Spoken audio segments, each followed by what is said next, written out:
दोस्तों मैं कहूँगा आप सेल्फ यानी कि सामने से बहुत से लोगों ने देखा होगा कि कई ढेर सारी बिल्डिंग्स ऐसे कोलैप्स हो जाती हैं। पता चलता है कि अर्थक्वेक आया था 2 सेकंड का और बिल्डिंग को कोलैप्स करके चला गया। दोस्त दे देते हैं कि अर्थक्वेक की वजह से आया।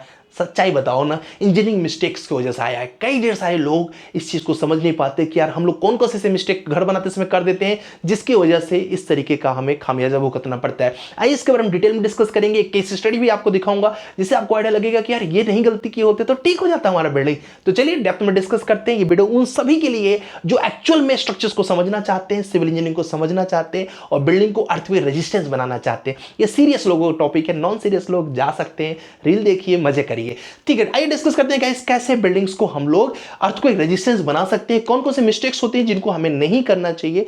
सबसे पहली चीज आपको बता दूं गाइस कि 90% बिल्डिंग्स जो बनती हैं वो जो कोलैप्स होती हैं वो क्या इंजीनियरिंग या फिर कंस्ट्रक्शन एरर्स की वजह से होती हैं। ओनली 10% मैग्नीट्यूड यानी अर्थक्वेक की वजह से बिल्डिंग कोलैप्स करती है। तो ये सच पहले दिमाग में रख लीजिए, फिर डिस्कस करेंगे।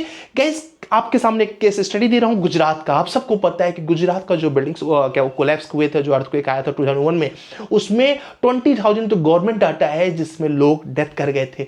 4 लाख के आसपास घर गिरे हुए थे। उसके साथ साथ गाइस लगभग 1.5 लाख लोग इंजर्ड हुए थे। इंजर्ड मतलब काफी अच्छे से इंजर्ड हुए थे कि वो अपने लाइफ को पॉसिबिलिटीज के तरीके से नहीं जी पा रहे। इसमें आपको कई ढेर सारे क्या बोलते हैं एरर्स थे उस बिल्डिंग्स के उस एरिया में। वो कौन कौन से एरर्स थे इसके बारे में भी डिस्कस करेंगे। और रिसर्च भी किया गया तो रिसर्च से पाया गया कि प्रॉब्लम क्या था। The problem was not the earthquake, the problem was already inside the structures. जो स्ट्रक्चर्स थे वो सही से नहीं बने थे। कई लोग बोलते हैं अर्थक्वेक रेजिस्टेंट घर नहीं बनाना है, normal dead load live load लगा दिया, अर्थक्वेक बिल्डिंग बना दिया। बनाओ, फिर एग्जाम्पल देख लो आपके सामने 7.7 रेक्टर का मैग्नीट्यूड नहीं बना पाया। इतना छोटा क्या बोलते हैं मतलब कि इंजीनियरिंग कॉन्सेप्ट अगर देखा जाए तो बहुत नॉर्मल सा अर्थक्वेक था। इसको आराम से झेला जा सकता था अगर स्ट्रक्चर सही से हमारा डिजाइन हुआ होता तो इस चीज को हम लोग को ध्यान में रखना पड़ेगा। इसमें ये 4 स्टेप्स हैं, अगर इनको आप केवल ध्यान दे दें तो 50 to 60% बिल्डिंग्स तो ऐसे सेफ हो जाती है। एक सिंपल चीज है गाइस, पुअर स्ट्रक्चर डिजाइन से बचें। डिजाइनर जितना प्रोवाइड कर रहा है उतना आप स्टील कम से कम प्रोवाइड करें, उसमें कुछ भी न कहें। कई सारे लोग क्या करते हैं इरेगुलर ज्योमेट्री की वजह से, उसमें अभी इसको मैं डिटेल में डिस्कस करूंगा कैसे डिजाइन को सेफ बना सकते हैं। दूसरा चीज है guys poor site executions. Site पर जो जो मिस्टेक्स करते हैं प्लीज उसे न करें। तो नहीं करेंगे तो आपको अर्थक्वेक का प्रॉब्लम नहीं जाएगा। Lack of ductility and shear wall. ठीक है, लोग बोलते हैं कि डक्टाइल क्यों बनाना है, इतना स्टील क्यों प्रोवाइड करना है। बताता हूं क्यों प्रोवाइड करना है। इसके साथ साथ शियर वॉल का क्या यूज है। हमारा कॉलम तो है तो हम आरसीसी की वॉल क्यों बनाए, बताता हूं। ये सारे चारों पॉइंट्स पर डिस्कस करूंगा और यही चारों पॉइंट आपने ठीक कर लिया तो बिल्डिंग ऑटोमेटिक आपकी सेफ हो जाएगी। तो चलिए इन चारों पॉइंट को डेप्थ में डिस्कस किया जाएगा। सबसे पहले चीज पुअर स्ट्रक्चर्स डिजाइन, जो कि सबसे इंपॉर्टेंट पैरामीटर है हमारा। अब स्ट्रक्चर्स में अगर स्ट्रक्चर्स की डिजाइनिंग सही करनी है तो बस इन 3 स्टेप्स को सबसे पहले ध्यान में दीजिएगा। पहला है सॉफ्ट स्टोरी। बहुत ढेर सारे ऐसी बिल्डिंग्स होती है। पहली बात तो जान लीजिए जो लोग नॉन स्ट्रक्चर इंजीनियर है, सॉफ्ट स्टोरी क्या होती है, एक कोई भी स्टोरी आपकी वीक हो जाती है, ठीक है, कमजोर हो जाती है, उसको बोलते हैं हम लोग सॉफ्ट स्टोरी। ज्यादातर केसेस में देखा गया है कि आपका जो ग्राउंड है, ठीक है, जो क्या बोलते हैं ग्राउंड है वही वीक हो जाता है, और जबकि उसको सबसे ज्यादा स्ट्रांग होने की जरूरत है क्योंकि बेसियर जो होता है वो सबसे ज्यादा ग्राउंड पर होता है और वहीं पर ज्यादा फेलियर होने के चांसेस बढ़ जाते हैं। इसलिए ग्राउंड आपका एकदम स्ट्रांग होना चाहिए। तो सॉफ्ट स्टोरी से आप बचे। सॉफ्ट स्टोरी के बाद गाइस आप इरेगुलर बिल्डिंग शेप से बचे। आज के टाइम में आर्किटेक्ट क्या करते हैं, मुझे चश्मे के शेप की बिल्डिंग चाहिए, मुझे ऐसे टिल्ट बिल्डिंग चाहिए। दोस्त जब तक बिल्डिंग्स प्रॉपर शेप में नहीं रहेगी, उसकी सीजी सही से अलाइन नहीं होगी, उसकी सेंटर ऑफ रिजिडिटी एक दूसरे से अलाइन नहीं करेंगे तो ट्रांसफर ही नहीं होगा ग्रेविटी पे, और ट्रांसफर नहीं होगा तो आपको प्रॉब्लम आएगा। तो इससे बचिए इरेगुलर बिल्डिंग से। हाँ करिए इरेगुलर, बट जितनी आपको अलाउ हो सकता है स्ट्रक्चर डिजाइन की तरफ से। जैसे अभी टी शेप बना रहे, अब टी शेप बनाना आसान है पर टी का ये टी एकदम लंबा चला जाए, ये टी एकदम छोटा चला जाए, बैलेंसिंग ही नहीं होगी तो उसकी सीधी साइज ट्रांसफर नहीं होगी, बिल्डिंग कोलैप्स कर जाएगी। इसीलिए जो समझदार लोग होते हैं हाई राइज तो बनाते हैं बट रेक्टेंगुलर शेप की बिल्डिंग बनाते हैं या फिर स्क्वायर शेप की बिल्डिंग बनाते हैं, जो कि सेफ। पूरी स्क्वायर भी नहीं करना चाहिए, उसके भी प्रॉब्लम्स है। बट अभी कैसे कि इतना बड़ा टॉपिक है, इसको 10 मिनट में तो मैं नहीं फिनिश कर सकता हूं। इसके लिए हम लोग स्ट्रक्चर्स गुरुकुल बैच चलाते हैं। इसमें 4 मंथ में आपको पूरा स्ट्रक्चर्स डेप्थ में सिखाते हैं, लाइव प्रोजेक्ट्स पर सिखाते हैं, स्टैटिक एनालिसिस, डायनामिक एनालिसिस, पूरा रियल लाइफ प्रोजेक्ट्स पर सिखाते हैं आपको। अगर सीखना रहे तो यहाँ नीचे एक नंबर दे रहा हूँ, इस नंबर पे आप कांटेक्ट कर लेना। स्ट्रक्चर्स गुरुकुल की ऑलरेडी बैच चल रही है, साल में केवल 2 बार मैं बैच चलाता हूँ, दोनों वाले लाइव प्रोजेक्ट पर। उसमें stat pro, RCDC, ETAP, safe, manual, Excel, ये सब मैं प्रॉपर करके दिखाता हूँ आपको, मैनुअली करके दिखाता हूँ। कैसे इनरेगुलर करना है तो कितना इरेगुलर करना है उसको भी मैं आपको पूरा गाइड करता हूँ। तो इन सबको अगर आपको सीखना है पूरा डेप्थ में, ये उसके लिए जो डेप्थ में भी कई सारे लोग बीम में कैरियर तो बनाए, बट बीम के साथ उनको पता चल गया कि बिना स्ट्रक्चर्स के नॉलेज के मैं अधूरा रहूंगा। अब वो लोग क्या कर रहे हैं, स्ट्रक्चर्स को अपडेट कर रहे हैं। वो समझदार लोग हैं, वो फ्यूचर में खुद को सेफ रखेंगे क्योंकि आज वो स्किल्स को अपडेट कर रहे हैं। तो आपको भी करना है तो आप कॉन्टेक्ट करिए। उसके अलावा इस वीक कॉलम के कॉन्सेप्ट की बात करते हैं। अभी कई सारे आर्किटेक्ट क्या बोलते हैं कि हमारा लुक मत खराब करिए। ठीक है, लुक नहीं खराब करना, बट कॉलम का साइज से आपको बचाव नहीं करना है। कॉलम जितना अलाउ करता है उतना उसको दीजिए, अदरवाइज आपका बीम बहुत स्ट्रॉन्ग कर दिया आपने। स्वाभाविक सी बात है कि जो स्लैब का लोड है बीम में जाएगा, बीम का लोड जब कॉलम में आएगा, कॉलम जब ट्रांसफर ही नहीं कर पाएगा, आपका पैर कमजोर है। स्वाभाविक सी बात है, आप बहुत ऊपर सिक्स पैक बना लिए, एकदम हैवी बॉडी हो गई, पैर कमजोर है। खली आपके सामने बेस्ट एग्जांपल है, आपको पता है कि द ग्रेट खली है, बट प्रॉब्लम क्या हो गया, उनके जो पैर, आप सबको पता है कि उसमें प्रॉब्लम इसकी वजह से उनकी अपर बॉडी सपोर्ट नहीं कर पाती है उसको। तो बेसिकली आपको समझना है कि हमारा जो कॉलम है वो स्ट्रांग होना चाहिए। ठीक है, अभी नेक्स्ट चलते हैं गाइस।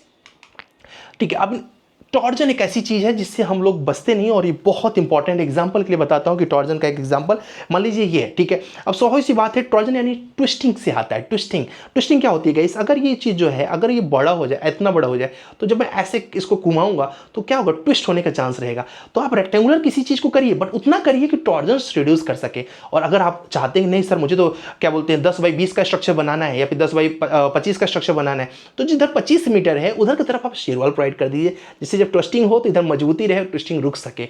तो ट्विस्टिंग को रोकने के लिए आप बहुत अच्छे से शेरवाल का यूज कर सकते हैं। अगर आप सिंपल प्लान बनाएंगे तो हमेशा आप सेफ रहेंगे। एग्जांपल आपके सामने है, ठीक है। उसके अलावा गाइस, बिल्डिंग्स को ट्विस्टिंग्स अगर रोकेंगे तो बिल्डिंग की डेथ जल्दी नहीं होगी, 50 साल आराम से बिल्डिंग्स आपकी जाएगी। अब बात करते हैं next guys, poor site education. Site का बहुत ज्यादा आपने देखा होगा कि डिजाइनिंग तो बहुत अच्छी बनवा लिया आपने, स्ट्रक्चर डिजाइनर ने अपना सारा मेहनत कर दिया, बट वो डिजाइन जब एग्जीक्यूट ही नहीं होगा तो उस मेहनत का वैल्यू क्या होगा गाइस। तो उसमें क्या होता है गाइस, कई बार देखा जाता है कि डिजाइन हुआ है M25 पे, M20 पर, M10 पे, M15 पे आप स्ट्रक्चर को डिजाइन कर रहे हैं। स्वाभाविक सी बात है, जो कैलकुलेशन हुआ है उस कैलकुलेशन के हिसाब से करना पड़ेगा ना। तो ये गलती मत करिए, low grade of concrete use कर लिया, कुछ नहीं होता। हमने पहले भी बहुत बनाए हैं। बनाए हो, अर्थक्वेक को झेला है क्या उस बिल्डिंग से जिसको आपने बनाया? नहीं, अभी अर्थक्वेक तो आया ही नहीं। आएगा तो क्या करोगे? थोड़ा इस चीज को ध्यान दें। ठेकेदार थोड़ा सा अपना ज्यादा उसको लगता है कि नहीं मैंने तो एक बिल्डिंग बनाया 5 साल से चल रही है। अरे चल नहीं, वो टिकी हुई है, जिस दिन लेटरल फोर्स आए उस दिन वो कोलैप्स कर जाएगी। इसलिए ये बेवकूफी मत करें, ठीक है। तो low grade of concrete, wrong rebar shape, ठीक है। रीबार कुछ और प्रोवाइड किया हुआ है, आप कुछ और देते हो। साइड पर रीबार बना रहे, बनाते समय बस वो किस तरीके से बना रहे हैं, कैजुअल तरीके से बस रीबार को बना रहे हैं। रीबार का वैल्यू होता है, उसमें आप स्टीरप्स देखते हैं, स्टीरप्स को जब हुक प्रोवाइड करते हो, हुक ही सही से नहीं प्रोवाइड करते, बस ऐसे टेल्ट कर दिया, बस हो गया, ठीक है। उसके अलावा गाइस, नो प्रॉपर क्यूरिंग। 2 दिन किया, 4 दिन किया, भाई साहब 28 डेज का प्रोविजन है। 28 डेज कंक्रीट को क्यूरिंग अगर आपने किया तब उसको एक्चुअल स्ट्रेंथ निकल के आती है, इस पर ध्यान दें।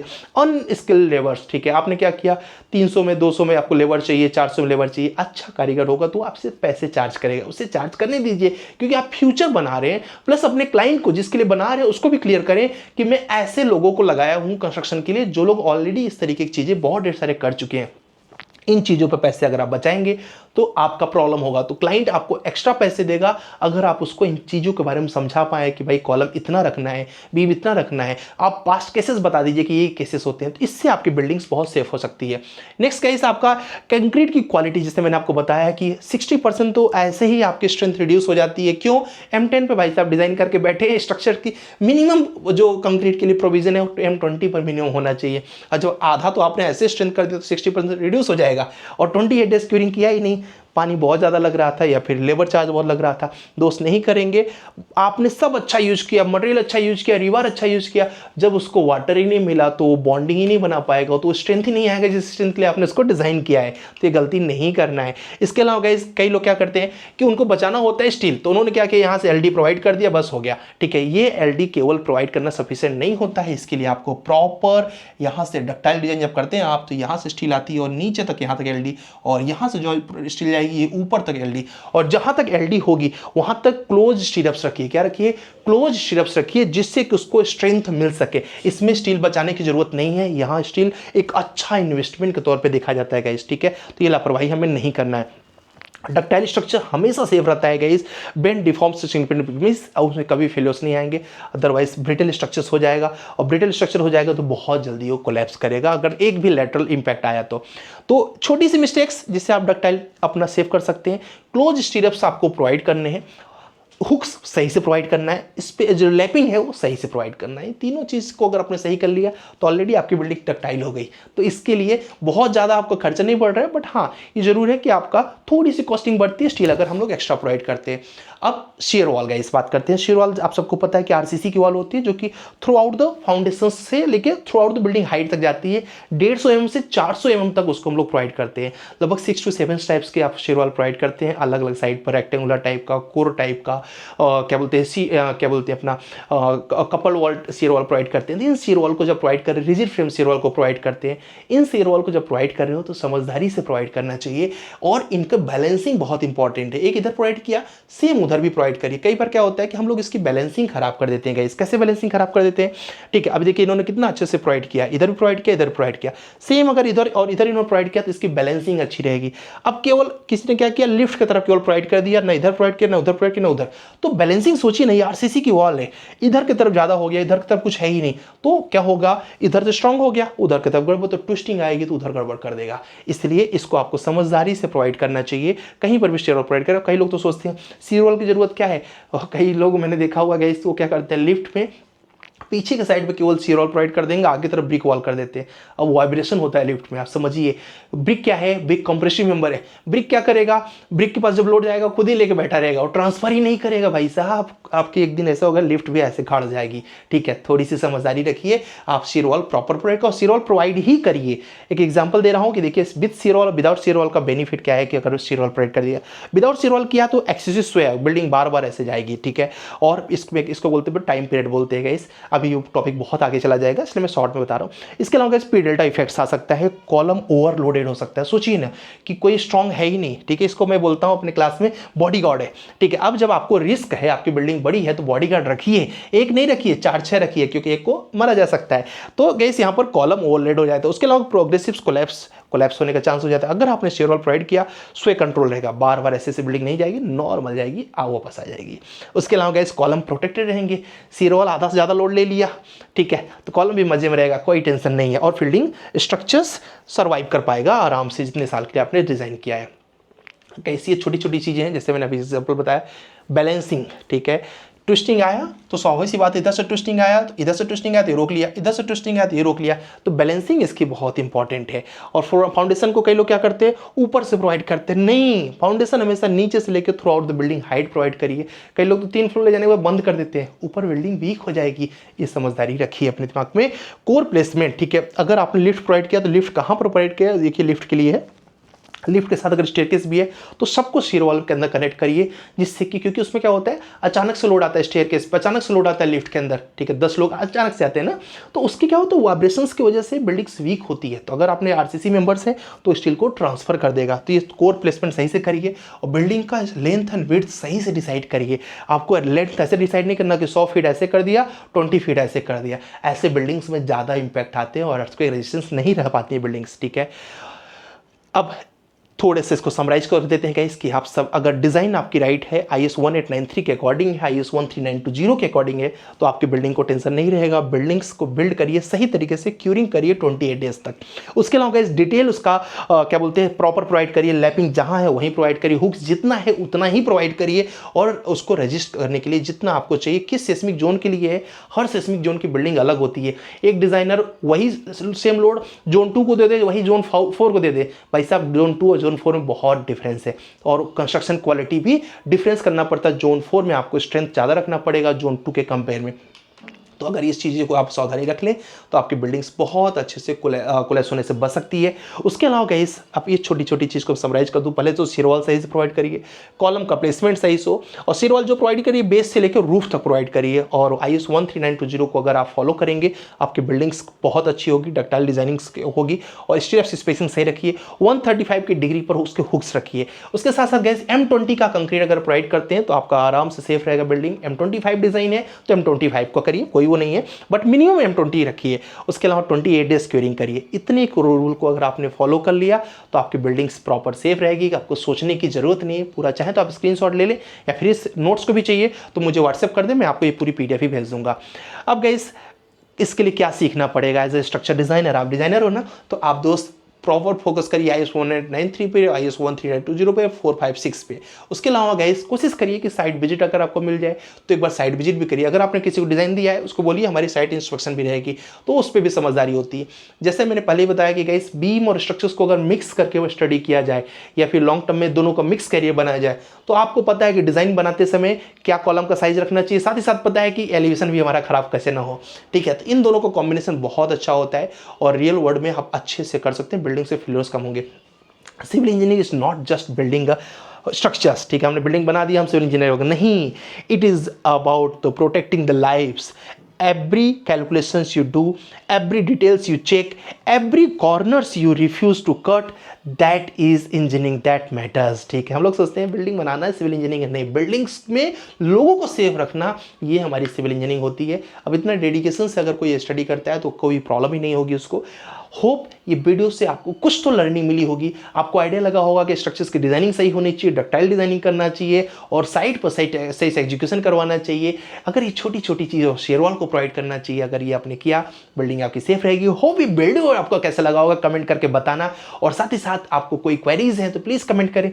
किसी भी टॉपिक के बारे में डेप्थ में जानना चाहते हो, डक्टाइल के बारे में, अर्थक्वेक के बारे में, या फिर ग्रिड के बारे में, या फिर ईटेप्स के बारे में, प्लीज़ कमेंट करें, जिससे मुझे भी आइडिया लगता है कि यार आपको किसके बारे में सीखना है और पूरा स्ट्रक्चर्स में मास्टरी करना है। तो दोस्त आप इस नंबर पे कांटेक्ट कर सकते हैं। और कभी भी ये मत सोचो कि मुझे हंसी आएगी कि अभी मुझे एक सिचुएशन याद आ गया, सॉरी मैं थोड़ा सा हो गया, तो सिचुएशन ये आ गया कि एक लड़के ने कॉल किया कि सर एक XYZ प्लेटफॉर्म है, वहाँ पर तो इस चीज़ को सिखाने का 3 लाख ले रहे हैं, आप इसके लिए कुछ 20-25 हमारा फ़ी है, तो इतना आप कम क्यों ले रहे हैं, और वो बहुत बड़ा प्लेटफॉर्म है। मैंने बोला कैसे बहुत बड़ा प्लेटफॉर्म है सर, उनकी मार्केटिंग बहुत होती है। तो मैंने कहा यार दिमाग लगाओ, कोई चीज़ बड़ा सिर्फ मार्केटिंग से नहीं होता, मार्केटिंग से तो कोई बड़ा कर सकता है, बड़ा होता है प्लेसमेंट से, बड़ा होता है नॉलेज से। तो आपको एक्चुअल नॉलेज चाहिए, लाइव प्रोजेक्ट पे नॉलेज चाहिए, तो आप कांटेक्ट कर सकते हो। बाकी इंस्टाग्राम पे अगर ऐड देख के किसी को जज कर रहे हो तो जज करो, एक बहुत बेवकूफ़ी वाली जजमेंट है। मिलता है नेक्स्ट वीडियो में। जय हिंद, जय भारत।